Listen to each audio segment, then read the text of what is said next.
नमस्कार प्रिय भक्तों। आज हम सुनेंगे कार्तिक मास महात्म्य कथा अध्याय 5। उसके बाद में फिर हम सुनेंगे कार्तिक मास की कथा।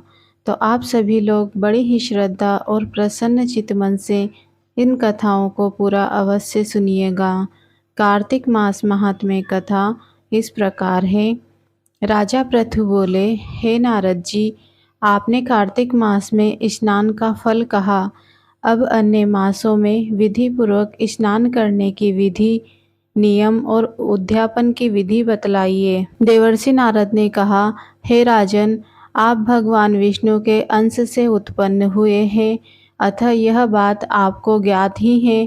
फिर भी आपको यथोचित विधान बतलाता हूँ। आश्विन माह में शुक्ल पक्ष की एकादशी से कार्तिक के व्रत करने चाहिए। ब्रह्म मुहूर्त में उठकर जल का पात्र लेकर गांव से बाहर पूर्व अथवा उत्तर दिशा में जाना चाहिए। उसके बाद जो मनुष्य मुख शुद्धि नहीं करता, उससे किसी भी मंत्र का फल प्राप्त नहीं होता। अतः दांत और जीभ को पूर्ण रूप से शुद्ध करना चाहिए और निम्नलिखित मंत्र का उच्चारण करते हुए दातुन तोड़नी चाहिए।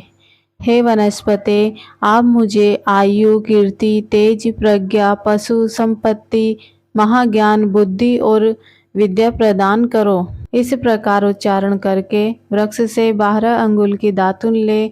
दूध वाले वृक्षों से दातुन नहीं लेनी चाहिए।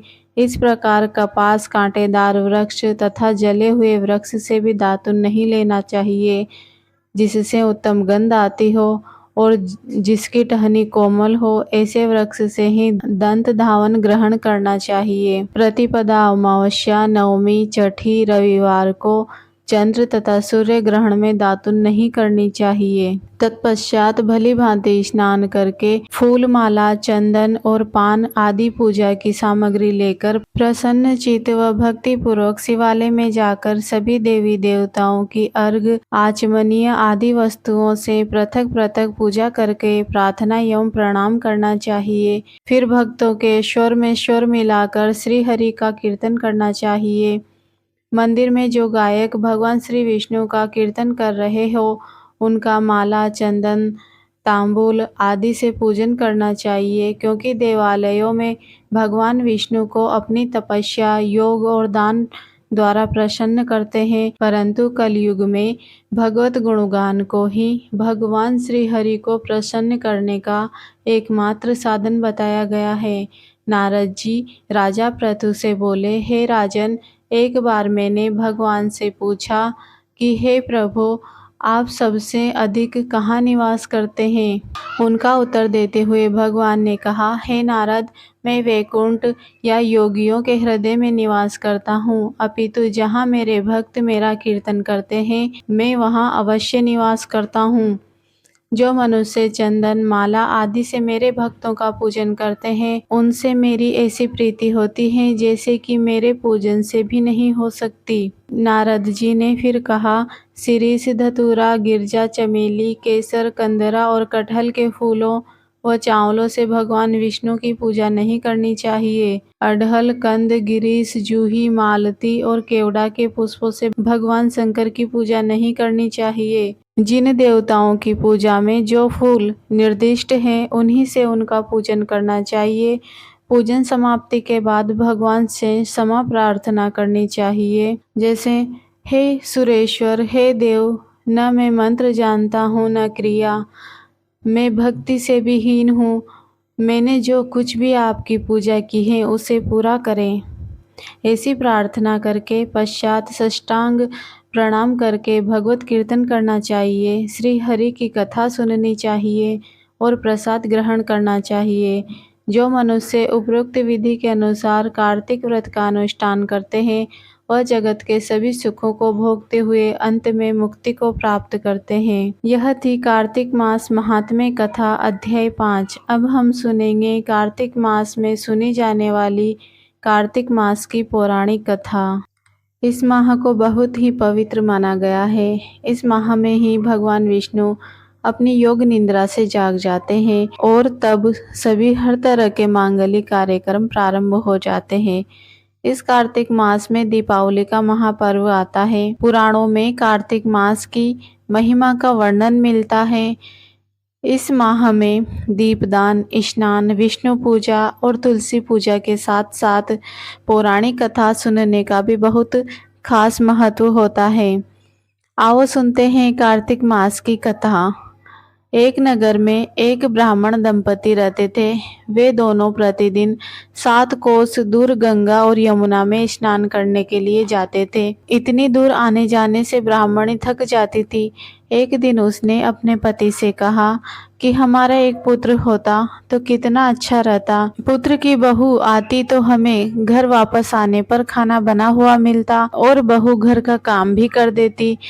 अपनी पत्नी की बात सुनकर ब्राह्मण ने कहा कि तूने बात तो सही कही, चल मैं तेरे लिए बहू ला देता हूँ। ब्राह्मण ने कहा कि एक पोटली में आटा डाल दे और कुछ मोहरे रख दे। ब्राह्मण के कहे अनुसार उसने पोटली बांध कर दे दी। पोटली लेकर ब्राह्मण चला। ब्राह्मण को सफर के दौरान यमुना के किनारे बहुत ही सुंदर लड़कियां दिखाई दी। वे रेत में घर बनाकर खेल रही थी। उनमें से एक लड़की ने कहा कि मैं अपना घर नहीं बिगाड़ूंगी, मुझे तो रहने के लिए यही घर चाहिए।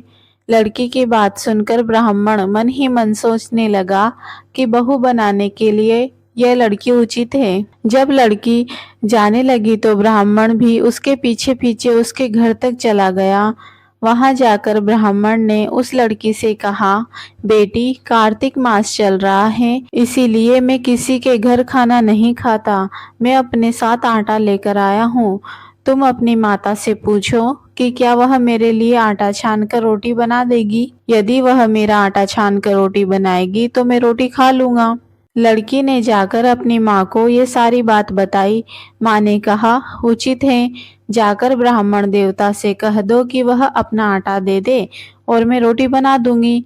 जब वह आटा छानने लगी तो आटे में से मोहरें निकली। वह सोचने लगी कि जिसके आटे में इतनी मोहरें हैं उसके घर में कितनी मोहरें होगी। जब ब्राह्मण खाना खाने बैठे तो लड़की की माँ ने ब्राह्मण से पूछा, क्या आपका कोई लड़का है और क्या आप उस लड़के की सगाई करने जा रहे हो। यह सुनकर ब्राह्मण ने कहा कि मेरा लड़का तो काशी में पढ़ने के लिए गया हुआ है, लेकिन यदि तुम कहो तो खांड कटोरे से विवाह करके तेरी बेटी को अपने साथ ले जाऊं। लड़की की माँ ने कहा, ठीक है ब्राह्मण देव। इस पर लड़की की माँ ने लड़की की खांड कटोरे से शादी करवाकर ब्राह्मण के साथ भेज दिया। ब्राह्मण के घर आकर रामू की माँ दरवाजा खोलकर, देख, मैं तेरे लिए बहू लेकर आया हूँ। ब्राह्मण की पत्नी भीतर से ही बोली, हमारे तो कोई बेटा बेटी ही नहीं है तो बहू कहाँ से आए। दुनिया तो ताने मारती ही है, अब आप भी मारने लगे हो। ब्राह्मण ने कहा, तो दरवाजा खोल कर तो देख। तब ब्राह्मणी ने दरवाजा खोला तो सामने बहू खड़ी थी। उसने बहू का स्वागत किया और आदर सत्कार से अंदर ले आई। अब जब ब्राह्मण अपनी पत्नी के साथ नदी स्नान करने जाता तो पीछे से बहू घर का सारा काम करके और खाना बनाकर रखती थी। वह उनके कपड़े धोती, रात को हाथ पैर भी दबाती थी। इस तरह बहुत दिन बीत गए। ब्राह्मणी ने अपनी बहू से कहा कि बहू, कभी चूल्हे की आग मत बुझने देना और मटके का पानी खत्म मत होने देना। परंतु एक दिन चूल्हे की आग बुझ गई। यह देखकर बहू घबरा गई और भागी भागी अपनी पड़ोसन के पास गई और कहा कि मेरे चूल्हे की आग बुझ गई है, मुझे थोड़ी आग चाहिए। मेरे सास ससुर सुबह 5 बजे से गए हुए हैं, वह थके हुए घर आएंगे, इसीलिए मुझे उनके लिए खाना बनाना है। यह सुनकर पड़ोसन ने कहा कि तू तो बावली है, तुझे यह दोनों मिलकर पागल बना रहे हैं। इनके कोई पुत्र नहीं है, ये निसंतान है। बहू ने कहा, नहीं, ऐसा मत बोलो, इनका बेटा तो बनारस काशी में पढ़ने के लिए गया हुआ है। इस पर पड़ोसन ने कहा कि यह तुझे झूठ बोलकर लाए हैं, मेरी बात सच मान, इनके कोई बेटा नहीं है। अब बहू पड़ोसन की बातों में आ गई और कहने लगे कि अब आप ही बताओ कि अब मैं क्या करूं। पड़ोसन ने कहा कि करना क्या है, जब तुम्हारे सास ससुर आए तो जली हुई रोटियां बनाकर देना और बिना नमक की दाल बनाकर देना। खीर की कड़छी दाल में डाल देना और दाल की कड़छी खीर में डाल देना। पड़ोसन ने उसे अच्छा सिक्का पढ़ाकर भेज दिया। फिर जब उसके सास ससुर घर आए तो उसने न तो उनका आदर सत्कार किया, ना ही उनके कपड़े धोए। जब उसने सास ससुर को खाना दिया तो सास बोली, आज यह रोटियां जली हुई क्यों है और दाल भी अलूनी है। तब बहू ने पलट कर कहा कि एक दिन ऐसा खाना खा लोगे तो कुछ नहीं बिगड़ेगा तुम्हारा। सास ससुर को खरी खोटी सुनाकर वह बहू फिर से पड़ोसन के पास गई और बोली कि अब आगे क्या करना है। पड़ोसन ने कहा कि तू अब सातों कोठों की चाबियां मांग लेना। अगले दिन जब स्नान करने के लिए जाने लगे तो बहू अड़ गई कि मुझे तो सातों कोठों की चाबियां चाहिए। तब ससुर ने कहा कि इसे चाबी दे दो। तब सास ने बहू को चाबी दे दी। सास ससुर के जाने के बाद जब बहू ने दरवाजे खोले तो किसी में अन्न भरा है, किसी में धन भरा है और किसी कोठे में बर्तन पड़े हैं। जब उसने सबसे ऊपर का सातवां कोठा खोला तो देखा कि शिव जी, पार्वती माता, गणेश जी, लक्ष्मी माता, पीपल पथवारी, कार्तिक के ठाकुर, राई दामोदर, तुलसी जी का बिड़ला, गंगा यमुना और 33 कोटि देवी देवता विराजमान हैं। वहीं पर एक लड़का चंदन की चौकी पर बैठा माला जप रहा है। यह सब देखकर उसने लड़के से पूछा कि तुम कौन हो। तब लड़का बोला कि मैं तेरा पति हूँ, अभी दरवाजा बंद कर दे, जब मेरे माता पिता आएंगे तब दरवाजा खोलना। यह सब देखकर बहू बहुत खुश हुई और 16 श्रृंगार करके सुंदर वस्त्र आदि पहनकर अपने सास ससुर का इंतजार करने लगी। उसने अपने सास ससुर के लिए अच्छे अच्छे पकवान बनाए। जब उसके सास ससुर घर पर आए तो उसने उनका आदर सत्कार किया और प्रेम पूर्वक खाना खिलाया और हाथ पैर दबाने लगी। पैर दबाते दबाते बहू ने कहा कि माँ, आप इतनी दूर गंगा यमुना स्नान करने के लिए जाती हो तो आप थक जाती हो, इसीलिए आप घर पर ही स्नान क्यों नहीं करती हो। यह सुनकर सास बोली कि बेटी, गंगा यमुना घर पर तो नहीं बहती। तब उसने कहा कि हाँ माँ जी, बहती है, चलो मैं आपको दिखाती हूँ। जब बहू ने सातवां कोठा खोलकर दिखाया तो उसमें शिव जी, पार्वती जी, गणेश जी, लक्ष्मी जी, पीपल पतवारी, कार्तिक के ठाकुर, राई दामोदर, तुलसी जी का बिड़ला, गंगा यमुना बह रही है और 33 कोटि देवी देवता विराजमान है। वहीं चौकी पर बैठा एक लड़का माला जप रहा है। माँ ने उसे देखकर कहा कि बेटा, तू कौन है। लड़का बोला, माँ, मैं तेरा बेटा हूँ। ब्राह्मणी ने पूछा कि तू कहाँ से आया। लड़के ने जवाब दिया, मुझे कार्तिकेय ने भेजा है। माँ ने कहा, बेटा, यह संसार कैसे मानेगा कि तू मेरा बेटा है। माँ ने कुछ विद्वान पंडितों से मदद मांगी। पंडितों ने कहा कि इस पार बेटा बहू खड़े हो जाए और उस पार माँ खड़ी हो जाए। माँ ने चमड़े की अंगियां पहनी हो और छाती में से दूध की धार निकलकर बेटे की दाढ़ी मूछें भीगे और पवन पानी से गठजोड़ा बंधे, तब मानेंगे कि यह इस माँ का ही बेटा है। उसने ऐसा ही किया। चमड़े की अंगियां फट गई और छाती में से दूध की धार निकलकर बेटे की दाढ़ी मूछ भीग गई। पवन पानी से बहू बेटे का गठजोड़ा हुआ।